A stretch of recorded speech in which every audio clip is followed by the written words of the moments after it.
In reality TV and in the world, you have good guys. But to balance that out, you have to have a counteract. And that's how we get to the villain. And that's how we get introduced to the villains, the rebels, the badasses. The ones who's not afraid to go against the grain and tell it how it is. Get your finger out of my face! But what happens when society gets to a cancel culture mindset? So the villain has no room to thrive, which in theory sounds good, but what happens when you take away the conflict? There's no counteract to root against. And that's what today's deep dive is about, the downfall of the villain in a reality TV standard.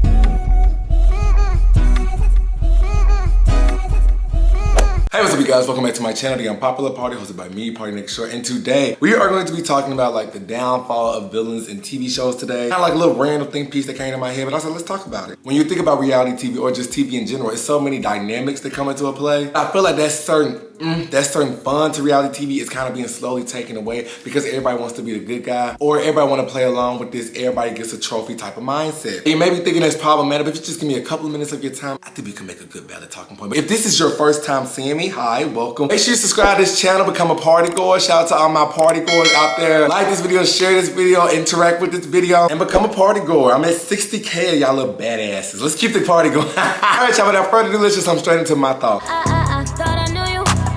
Alright, so like I said, when I think of reality TV, I think of reality TV being an escape. You know, we live the real life, you know, life be life and it be whooping our behinds. Whether you go to work, whether you go to school, or whether you just, you know, trapped into the daily process of your mind. Reality TV for a lot of people can be a good form of escapism. And with the right reality show, you see a lot of people that reflects you. Kind of like what they said in Mean Girls. Asians, varsity jocks, unfriendly black hotties, girls who eat their feelings, girls who don't eat anything, desperate wannabes, burnouts, sexually active band geeks, the greatest people you will ever meet, and the worst. But regardless, you see who you like, you vibe with them. 9 times out of 10, people typically want the good person or the underdog to succeed. How do you make a good underdog? How do you make a good character to counteract the hero? Well, you gotta have a villain. Now the villain, they serve as a certain purpose. The villain is there to piss you off, root against them, talk about them, boo! And it's like you can't stand them, but sometimes they make for good TV. Like think of some of the OG reality shows back in the day. New York is in the motherfucking house. Live with it. Live with it. That girl was a menace in that house. She was trying to make no friends. She wasn't trying to get to know it. She was trying to get her man. I'm getting closer to my goal. I'm getting closer to my man. The sooner these girls can get that through their head, the better off they'll be and they'll be able to go on with their life. And mind you, like she said, you may not like New York, but at least smiling in all these girls' faces. What you see, I'm a wolf in sheep clothing. I might be a f***ing bitch to the heart, but at least I don't smile in all these girls' faces because are a wolf in sheep's clothing. I'm not. Look, you see me coming. But she served as good TV, and she was the perfect balance of a villain to give Hoop the Imps to win. New York, don't be mad at me. I'm gonna roll with hoops.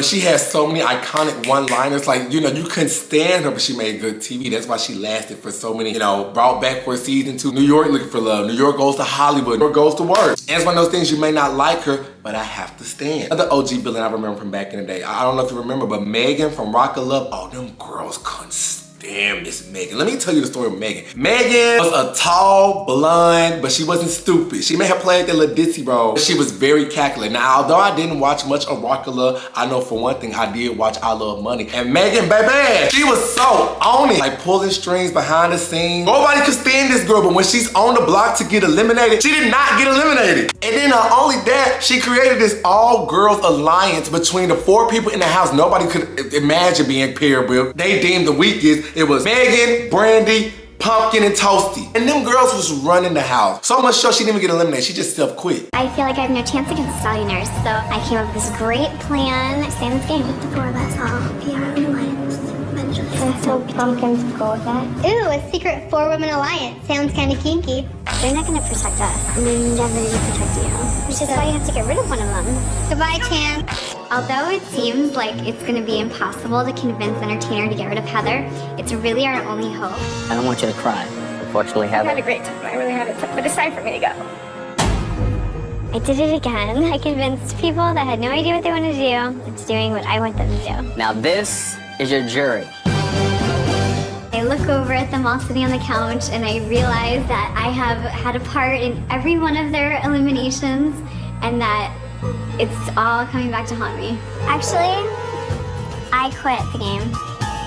I came all the way back from New York to watch this quit. They're not deciding my fate, I decide my own fate, and I'm quitting. She was that villain, so much so she did get her own show, Megan Wants a Millionaire, but it was abruptly canceled, and we're gonna talk about that more when I get into my whole I Love Money mini-series. Remind me, don't let me forget about that, because that is also some scandals within that. But other villains, Mike the Situation, that season of Jersey Shore when they went to Italy, which was just toxic. Was it Italy? Yeah, it was Italy. What was the storyline? Him and Snooki was going back and forth, because Mike said they slept together, and Snooki said we did not sleep together. I'm not gonna lie. Get over I'm not gonna lie. Recently with you. We hooked up 2 months ago. You're a psycho! 2 months ago. Now, growing up and maturing is realizing, yes, Snooki did sleep with that man.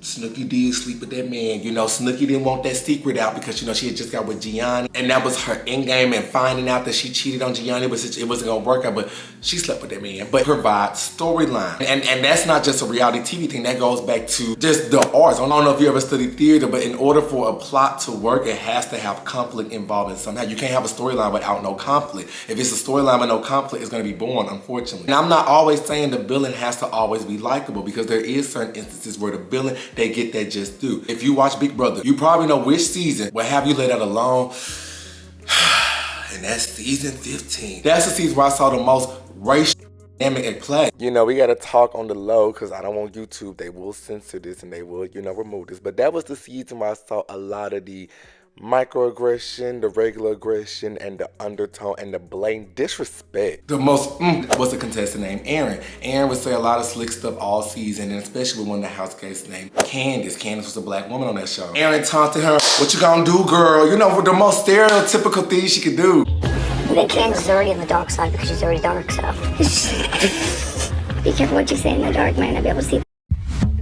I know somebody got one more time to flip my bed, and it's gonna be all hell in this house. What you gonna do, girl? What you gonna do? Again, see what's gonna, I came in here and they flipped the mattress and threw all the pillows on the floor.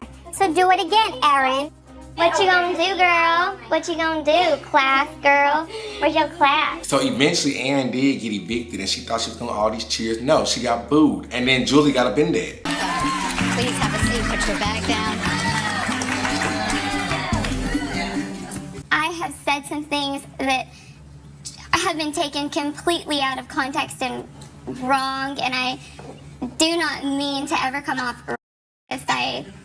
That's not me, and I apologize to anyone that I've offended for that.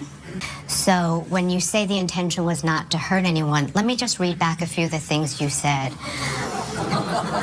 Can you see how those things can be interpreted as I do. I do not remember saying those things, and those things were not meant to be. That was not meant to be serious. And if I said those things, I feel horrible for that, and I regret that. I don't even know what else to say about that, but I'm not. And that's sometimes what a villain purpose serve, you know? It's not always good, we're not always standing all the time, but you put that conflict in that plot. But I would say, like, back in the day, for the most part, you'll just like get your lash and go about your day, unless you BGC. Now, them BGC villains, they still ain't show their face to this day. Like, I can't tell you what Fallon, Gigi, and them doing. Like, they went hide away. The only villain I know that's on reality is Natalie Nunn, which she's not even a reality TV villain no more. That girl is just like a super villain to the world at this point. But what I'm saying is, for the most part, you know, they may get their lash and they may get, like, you know, they comments here and there, but it's like, okay, we on to the next season. Nowadays, I'm seeing a lot more people who watch reality TV shows, you know, they associate more with these characters, but they kind of associate with a little too much, where it kind of turns into an enjoyable experience. Like I said, the purpose of the bad guy is to boot them, but all of this stemmed from when I watched Squid Games, the reality show. Now, I ain't gonna lie, when I first saw Squid Games, I was like kind of confused, because I knew in the original one, I was like, didn't people die?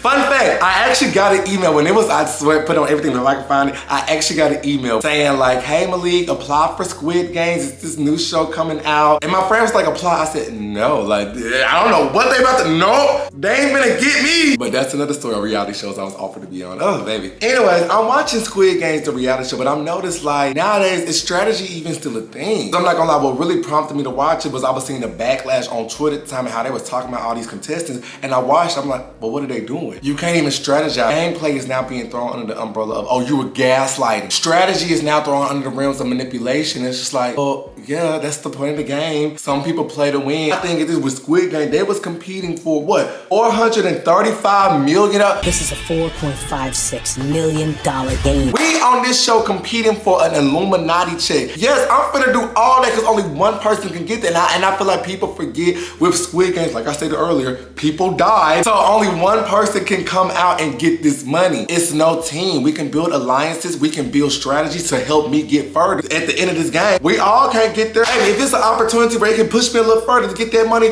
bye. And that's when I want to go into some of these certain players. Player 432, Brighton, right? Now, I remember he was trending because everybody was saying he was a bully. So when I first checked it out, I was like, okay, he give me like that cocky college football player type, which I wasn't wrong. But I said, I must have been a crazy person because I didn't disagree with any of his movement. Not for nothing, it's called Squid Games. The point is manipulated. And with the umbrella saying, I'm not saying anybody deserves to have a panic or anxiety attack.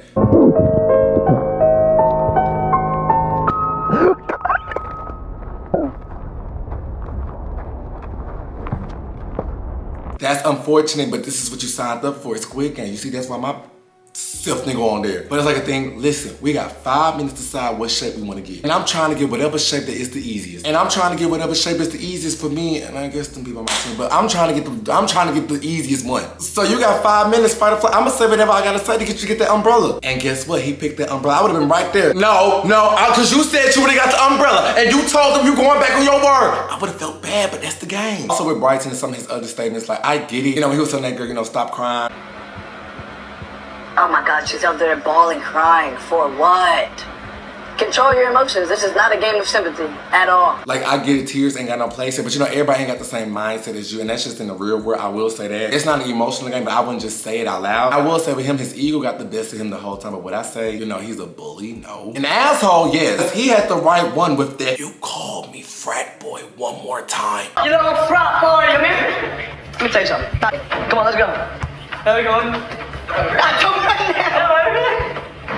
Look, let me tell you something. Come here. Let me tell you something. No, I'm not touching you. Don't touch me. I'm not touching you. If you call me a frat boy again, I won't put my hands on you, because I won't. Alright? But when we get off this bitch, I'm like, okay. Alright, frat boy, go. Frat boy, you had the right one. You don't get up on my face sound like you about to huff and puff and blow the whole house down. That's why I was looking at them the whole time like, get them back. Get them back. They sometimes come back. They have the right people. Like, get up with him. Like, I promise you, this is not the first arrogant, light-skinned man with a 10th fade. You go to Charlotte, North Carolina, that's all you're gonna see. I'm like, say something back. Stop trying to just get together and just like counsel somebody. When you feel intimidated, just like, get up with him. Cause you see how he coming down them stairs? Baby, the right one would've been waiting you at the end of them stairs like Nikki was waiting on Valentina. Right now, touch me. Same thing with player Ashley, and I'ma forever stand on this hill. She owed nothing to nobody, so to see all the backlash that Ashley got for playing the game, and you already know what I'm about to get at, because they dragged Ashley, I kid you not, for 40 days and 40 nights because she didn't jump. Choice, Trey, if you want to stay. Would you go in front of me? I would. You would? I would. You would overtake? I would overtake. Oh, please. Marina's stupid as hell, okay? Like, you picked the wrong class and you falling through and you didn't even have to do all of that, girl. Like, sit your ass back and relax. So they're not passing? She's not gonna jump up? I guess not. Oh my gosh. Trey, what are you doing? No! Got all the way to the front. I can no longer hide. Now I have to jump. I have no choice but to jump.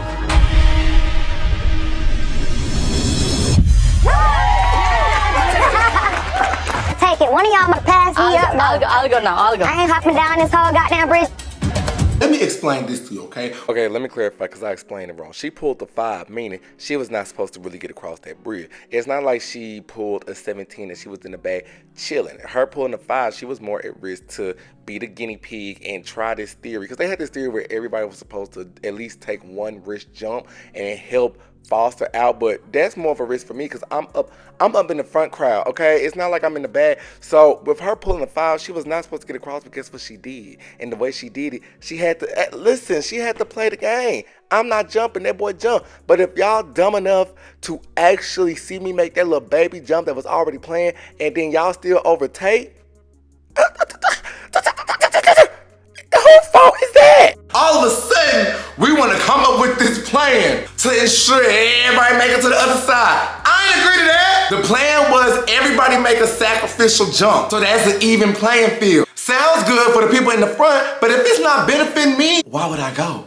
Mind you, it's an Illuminati check. $4 billion, over $4 billion. So if I'm Ashley and I'm seeing this girl behind, what's his name, Trey, whatever that boy was, she talking about some, I will go, I will jump for you. And I see this girl jump and then she douche and risk her earnings for somebody she don't know. I'm not finna go in. How is this benefiting me? And if she got the pull to be like, no, I'm not jumping, and they ain't do nothing about it, that's your fault. When that boy looked back at her and she was like, I'm not jumping, you need to jump. When he jumped and did that little fake disappointed look and she didn't jump, all them players behind Ashley should have stuck. Nope, we ain't moving. But guess what? She looked back, you ain't gonna jump, and he jumped. Whose fault is that? And guess what? She got to the other side. She did what she was supposed to do because she was playing the game. Yes, it wasn't ethnically right, but it's not like these are people on a team. It's not like we're on a challenge and this is my teammate and you know, no. Only one person's gonna walk out of here with this check. If you are stupid enough in this rim, if you are stupid enough to let me convince you to jump over and fall through and still let me get to the other side, oh well. But now she's a gaslighter and she mean, they couldn't split the money. Like, this is a game. And instead of her just living in the realm of a villain, like they just tore these characters apart. She wasn't the only one, but they tore a lot of these characters apart and just was coming after them and just was just like, I don't know what show y'all was watching. To be fair, like I stated, people died in the original. Even with Ma had to do what she had to do to win. You know, I feel like Squid Games is such a reflection, like it's not the strongest, it's not the weakest, it's the person who go in there and adapt. And they want to give her this trope like she's just some little old lady in a shoebox. No, Ma was very calculated and she used that to get further throughout the game. I can't fault her. How could I fault her for winning? Because you're doing what you're supposed to do to win the game. That's a villain. And that's why I said the role of a villain, people just expect the show to just be 100% like, no conflict. Conflict has to exist. A villain has to exist to counterpart. It's kind of like WWE. Nobody wants to be the heel no more. Nobody wants to be booed. Everybody wants to be the cool heel. Everybody wants to be the heel like, yeah, I'm supposed to get booed, but you know, they still like me. No. Nobody wants to be that straight out heel where they just boo. And that's the lost art of reality shows nowadays. What make great TV is everybody go on there being their authentic self. Now everybody just copy and pasting. And they're either copy and pasting the worst trope of a villain in order to be seen or get more camera time, or they're just being performative and not being yourself. You ain't never used the term girl's girl. Now you go on TV show, oh, you know, I'm a girl's girl. Girl! You such a girl's girl, but you done took that girl's man. How that make it make sense? But like I said, you gotta let the villain be the villain. And it's no fun when everybody just try to get together, try to cancel them. Granted, some of them do some stuff that's just like very unlikable, but for the most part, what I'm seeing is this is very like cookie cutter compared to what it used to be. Even people on baddies, everybody keeps saying, oh, we want Rolly off the show. Okay, you get Rolly off the show, then who are you gonna boo? You know what I'm saying? Like, who's gonna be the person that you dislike to balance out? You may can't stand her, but I promise you, always the same effect. Let's say Rolly get off the show. All it takes is 1 or 2 seasons, and what they gonna be start saying? Okay, I want Rolly back on the show. Low-key, Rolly was entertaining because you need that villain arc. That's not a TV thing, that's just the laws of human nature. I don't make the rules. Plus, I feel like the concept of a villain is so watered down now. Like, they try to do these little shows like House of Villain to tap into that nostalgia factor, but it's like half the people on here, like, you know, Tanisha ain't no villain. You know what I'm saying? Like, she was never the villain, and the rest of them, it's like you just ain't got that dog in you for real, meaning your peak is gone. Like I said, we just solely going off nostalgia factor. Johnny Bananas. I couldn't stand Johnny Bananas when I was in high school watching the challenge, especially when he took that money from Sarah. As far as our rivalry is concerned, I consider that completely dead. There's no spite, there's no malice towards her. But I need to please look after myself and invest in my future. So I'm gonna go ahead and take the money and run, teacher. Yeah, I used to really think Johnny was the ultimate villain, but now, like, you know, 2024 is kind of like, Like you just like, yeah, you there, you get on my nerve, but don't get the same reaction no more. So I don't know. I feel like, you know, the villain term is so. But what do you think about this little think piece video? Did you guys like it? Put all your thoughts in the comment section below, and I will see you guys in my next video. Bye. And do me a favor, I forgot to ask this, but comment your all-time favorite villain in reality TV. Who's your favorite bad guy?